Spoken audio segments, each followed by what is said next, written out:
நாம் நம்மளோட போன வீடியோவில் பேசும்போது என்ன சொல்லியிருந்தோம்னா, திரு விஜய் அவர்கள் கட்சி தொடங்கினதுனால 8% இருந்த நாம் தமிழ் கட்சியோட வாக்கு சதவீதம் 4% குறைஞ்சிருச்சு. இப்போ திரு அண்ணாமலை அவர்கள் ஒருவேளை கட்சி தொடங்கிட்டாருன்னா அந்த 4%, 2%, 1% குறைஞ்சிருமா? திரு அண்ணாமலை அவர்களோட தனி கட்சி அப்படின்ற முடிவு திரு சீமான் அவரோட அரசியல் என்ன மாதிரியான தாக்கத்தை ஏற்படுத்தும் அப்படின்றத பற்றி பேச ஸ்டார்ட் பண்ணியிருந்தோம். ஆனால் அந்த வீடியோவை பற்றி நம்ம பேசும்போது உண்மையிலே திரு அண்ணாமலை அவர்கள் புதிய கட்சியை தொடங்குவாரா அப்படின்றது நம்மளுக்கு 100% தெரியாமல் தான் இருந்தது. ஆனால் இப்போ திரு அண்ணாமலை அவர்கள் அவரே என்ன சொல்லிட்டாரு, வரவிருக்க பொது தேர்தலில் தமிழ்நாட்டில் அடுத்து நடக்க போகிற பொது தேர்தல் நான் கண்டிப்பாக போட்டியிடுவேன் அப்படின்னு சொல்லிட்டதுனால திரு அண்ணாமலை அவரோட இந்த முடிவு திரு சீமான் அவரோட அரசியலில் என்ன மாதிரி தாக்கத்தை ஏற்படுத்தும்? இங்கன்னா திரு சீமான் அவர்கள் 2010 கட்சி அரசியல் வராரு, 2016 தேர்தல் அரசியல் இருக்காரு.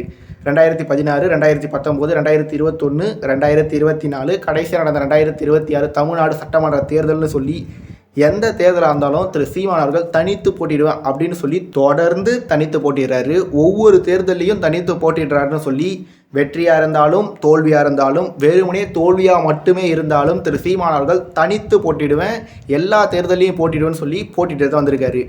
இதில் திரு சீமான் அவர்கள் 2016 2026 வரைக்கும்னு சொல்லி 5 பொது தேர்தலில் தனித்து போட்டிட்டு குறைஞ்சபட்சமாக 1% ஓட்டு எடுத்திருக்காரு 2016. அதிகபட்சமாக 8.2% ஓட்டு எடுத்திருந்தார் 2024. திரு சீமான் அவர்கள் அதிகபட்சமாக ஓட்டு எடுத்த தேர்தல் 2024 தேர்தல்.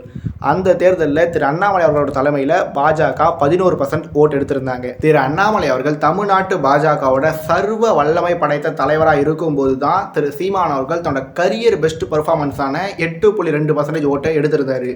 அது மட்டும் இல்லாமல் திரு அண்ணாமலை அவர்கள் என்ன தான் மாறுவோம் மாற்றுவோம் அப்படின்னு சொல்லி இப்போ சொன்னாலுமே இதை திரு சீமான் அவர்கள் புரட்சி என்பது சொல்லல்ல செயல், மாறுவோம் மாற்றுவோம், இது மாற்றத்துக்கான எளிய மக்களின் புரட்சி அப்படின்னு சொல்லி திரு சீமான் அவர்களுமே சொன்னாலுமே கூட திரு சீமான் அவர்களுக்கான ஓட்டு வேற, திரு அண்ணாமலை அவர்களுக்கான ஓட்டு வேற. திரு சீமான் அவர்கள் தமிழ் தேசியம்னு சொல்லுவார், திரு அண்ணாமலை அவர்கள் இந்திய தேசியம்னு சொல்லுவார். அதனால் என்னை பொறுத்த வரைக்கும் திரு சீமான் அவரோட அரசியலில் திரு அண்ணாமலை அவரோட இந்த தனி கட்சின்ற முடிவு எந்த மாதிரியான தாக்கத்தையுமே ஏற்படுத்த போகிறது இல்லை அப்படின்றது தான் என்னோட தனிப்பட்ட கருத்து. இன்னும் வெளிப்படைத்தன்மையோட பேசுகிறோம்னா திரு சீமான் அவர்கள் நடந்து முடிஞ்ச 2026 தமிழ்நாடு சட்டமன்ற தேர்தலில் 4% ஓட்டு, அதாவது 19 லட்சத்து சில்லற ஓட்டுகளை மட்டும்தான் வாங்கியிருந்தார். 2024 8.2 35 லட்சத்துக்கு அதிகமான வாக்குகளை பெற்றுட்டு 2026 4%, 19 லட்சத்து சில்லறன்னு சொல்லி திரு சீமான் அவர்கள் ஏற்கனவே தன்னோட வீழ்ச்சியை ஃபேஸ் பண்ணிட்டாரு. திரு சீமான் அவர்கள் இந்த மாதிரி ஒரு வீழ்ச்சியை சந்திப்பார்னு சொல்லி நான் என்னதான் என்னோட கனவுல கூட நினச்சி பார்த்தது எல்லாமே கூட. இன்னொரு பக்கம் நாம் தமிழ் கட்சி நடந்து முடிஞ்ச 2026 தமிழ்நாடு சட்டமன்ற தேர்தலில் 233 தொகுதியில் கண்டிப்பாகவே ஜெயிக்க மாட்டாங்கன்றதையும் நான் எதிர்பார்த்துருக்கேன். நான் எதிர்பார்க்காத ஒரு விஷயம் என்னென்னா திரு சீமான் அவர்கள் காரைக்குடி தொகுதியில் ஜெயிப்பார்னு சொல்லி நான் எக்ஸ்பெக்ட் பண்ணேன். ஆனால் திரு சீமான் அவர்கள் காரைக்குடி தொகுதியில் தோத்துட்டாரு. அதே மாதிரி நாம் தமிழ் கட்சி 8.2% ஓட்டு எடுத்திருந்த நாம் தமிழ் கட்சி 9.5 17% ஓட்டு எடுப்பாங்கன்னு சொல்லி நான் கணிச்சிருந்தேன். ஆனால் அதுவும் நடக்காமல் நாம் தமிழ் கட்சி இப்போ 4% வந்துட்டாங்க. ஆனால் திரு சீமான் அவரோட இந்த வீழ்ச்சி ஒரு வகையில் நல்லது தானோ அப்படின்னு சொல்லி கொஞ்ச நாள் எனக்கு தோண தொடங்கியிருக்கு. அது ஏன்னா திரு சீமான் அவர்கள் தான் ஏறுற ஒவ்வொரு மேடையிலையும் ஒரு விஷயம் சொல்லுவார். அது என்னென்னா, எனக்கு விழுந்திருக்க ஓட்டு எல்லாமே பதர்கள் போட்ட ஓட்டு இல்லை, விலை மதிப்பற்ற நெல்மணிகள் போட்ட ஓட்டுன்னு சொல்லி திரு சீமான் அவர்கள் சொல்லுவார். அப்படி தான் 2024 நாடாளுமன்ற தேர்தலில் திரு சீமான் அவர்களுக்கு 35 லட்சத்துக்கு அதிகமானவர் ஓட்டு போட்டிருந்தாங்க. அதாவது 35 லட்சத்துக்கு அதிகமான நெல்மணிகள் திரு சீமான் அவர்களுக்கு ஓட்டு போட்டிருந்தாங்க. திரு சீமான் அவர்களுக்கு ஓட்டு போட்ட எல்லாருமே நெல்மணிகள்னு சொல்லி திரு சீமான் அவர்கள் நம்பியிருந்தார். நெல்மணிகள்னு நம்பப்பட்ட 35 லட்சத்துக்கு அதிகமானவர்களில் ஒரு 15 லட்சத்துலேருந்து 16 லட்சத்துக்கு அதிகமானவர்கள் நடந்து முடிஞ்ச 2026 தமிழ்நாடு சட்டமன்ற தேர்தலில் திரு சீமான் அவர்களுக்கு ஓட்டு போடலை. தட் மீன்ஸ் அந்த 15 to 16 லட்சத்துக்கு அதிகமான வாக்காளர்கள் நெல்மணி உருவத்தில் இருந்த பதர்கள் அப்படின்றத திரு சீமான் அவர்கள் இப்போ அடையாளம் கண்டுபிடிச்சிருப்பாரு. இது மட்டும் இல்லாமல் தனக்கு ஒரு பிரச்சனை வரும்போது தான் நம்ம நண்பன் யார், எதிரி யார், தேவைப்படுற நேரத்தில் யார் நமக்கு உதவி பண்ணான்ற மாதிரியான விஷயங்கள்லாம் கண்டுபிடிக்க முடியும் அப்படின்றத நாமளும் சரி எல்லாருமே சரி அவனோட வாழ்க்கை மூலமாக பாடம் பெற்றிருப்பாங்க. அதே மாதிரி தான் இந்த 2026 தமிழ்நாடு சட்டமன்ற தேர்தலில் திரு சீமானோட வாக்கு சதவீதம் 8.2 4 குறைஞ்சதன் மூலமாக தான் திரு சீமான் அவர்கள் தன்னோட பலம் என்ன, பலவீனம் என்ன, நாம் என்ன மாதிரியான விஷயங்கள்லாம் சரியாக பண்ணியிருக்கோம், என்ன மாதிரியான விஷயங்கள்லாம் இன்னும் சரியாக பண்ணணும்னு சொல்லி எண்ணற்ற விஷயங்களை இந்த தேர்தல் தோல்வியிலிருந்து இந்த தேர்தல் வீழ்ச்சியிலிருந்து திரு சீமான் அவர்கள் கண்டிப்பாகவே பாடம் படிச்சிருப்பார். படித்த பாடத்திலிருந்து கண்டிப்பாகவே திரும்ப வருவார்ன்றதுலையும் எந்த சந்தேகமும் இல்லை. இப்படி இருக்கும்போது தான் திரு விஜய் அவர்கள் கட்சி தொடங்கினார். திரு விஜய் அவர்கள் ஜெயிப்பார்ன்ற நம்பிக்கையில் திரு விஜய் அவர்களுக்கு ஓட்டு போட்டாங்க. இப்போ திரு அண்ணாமலை அவர்கள் தனக்குன்னு ஒரு இயக்கத்தை ஸ்டார்ட் பண்ணியிருக்காரு. அந்த இயக்கத்தை கட்சியாக மாற்ற போகிறாரு. அவர் ஜெயிப்பார்னு சொல்லியும் அவர் பின்னாடி பல பேர் போகலாம்.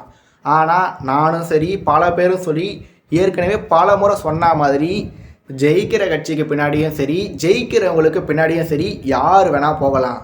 ஆனால் நாம் எந்த கட்சிக்கு பின்னாடி போகிறோமோ அந்த கட்சியை ஜெயிக்க வைக்கணும். அந்த கட்சியோட தலைவரை முதலமைச்சர் ஆக்கணும். அதுதான் பெரிய விஷயமே. திரு சீமான் அவர்களுக்கு பல பேர் இதுக்கு முன்னாடி ஓட்டு போட்டிருக்கலாம். இதன் பிறகும் பல பேர் ஓட்டை போடலாம். ஆனால் திரு சீமான் அவர்கள் ஜெயிப்பாருன்ற காரணத்துக்காக நாம் தமிழ் கட்சிக்கும் திரு சீமான் அவர்களுக்கு ஓட்டு போடுறவங்க கண்டிப்பாகவே நெல்மணிகளாக இருக்க முடியாது. திரு சீமான் அவர்கள் ஜெயிக்கணும் அப்படின்றதுக்காக ஓட்டு போகிறவங்க தான் அந்த உண்மையான நெல்மணிகளாக இருக்க முடியும். இப்படியெல்லாம் இருக்கிறதுனால திரு சீமான் அவர்கள் ஏற்கனவே வீழ்ச்சியை சந்திச்சிருந்தனால இதன் பிறகு திரு சீமான் அவர்களுக்கு தோக்கிறதுக்கு எதுவுமே இல்லை, இழக்கிறதுக்கு எதுவுமே இல்லை. இதன் பிறகு திரு சீமான் அவர்கள் அடையிறதுக்கு தான் உலகம் இருக்குது, தமிழ்நாடு இருக்குது. இப்படி இருக்கும்போது மே 4ஆம் தேதி 2026 தமிழ்நாடு சட்டமன்ற தேர்தலோட தேர்தல் முடிவுகள் வந்திருந்தது. இப்போ நாம் இந்த வீடியோக்காக ஜூன் 6ஆம் தேதி பேசிகிட்டு இருக்கோம். கிட்டத்தட்ட ஒரு மாதத்துக்கு மேலே ஆய் முடிஞ்சிருச்சு. இதில் என்னன்னா இந்த ஒரு மாத காலகட்டத்தில் திரு சீமான் அவர்கள் மே 18 இனப்படுகொலை நாள் தமிழ் பேரணி எழுச்சி பொதுக்கூட்டத்தில் மட்டும்தான் வெளியே வந்து ஒரு 80 நிமிஷம் கிட்ட பேசியிருந்தார். மற்றபடி திரு சீமான் அவர்கள் செய்தியாளர்கள் சந்திப்போ இல்லை வேறு ஏதோ ஒரு யூடியூப் சேனலுக்கு பேட்டி கொடுத்தோ இல்லை செய்தி நிறுவனங்களுக்கு பேட்டி கொடுத்தோன்னு சொல்லி பெரிய அளவில் வெளியே வரலை. அறிக்கைகள் மற்றும் தன்னோட கருத்துக்களை திரு சீமான் அவர்கள் என்ன தான் சமூக வலைதளங்கள் மூலமாக வெளியிட்டாலுமே திரு சீமான் அவர்கள் களத்தில் இறங்கி இன்னும் பெரிய அளவில் செயல்பட தொடங்கலை.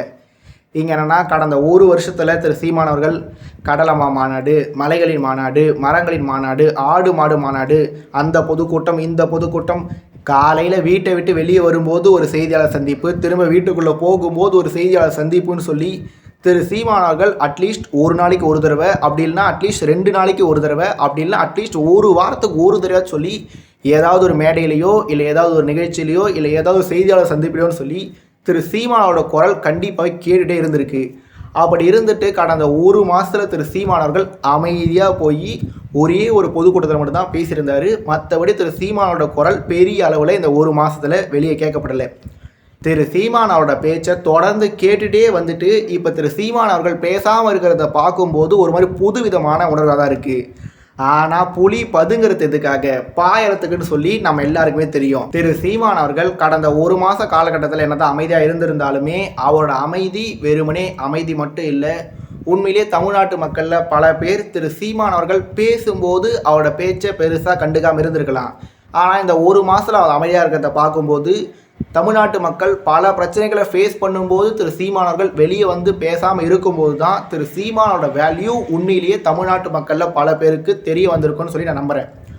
அதனால் முன்னாடியே சொன்ன மாதிரி புலி பதுங்கிறது பாயறதுக்காக தான் திரு சீமான் அவர்கள் அமைதியாக இருக்கிறது அடுத்த கட்ட பாய்ச்சலுக்காக தான்றதுலையும் எந்த சந்தேகமும் இல்லை.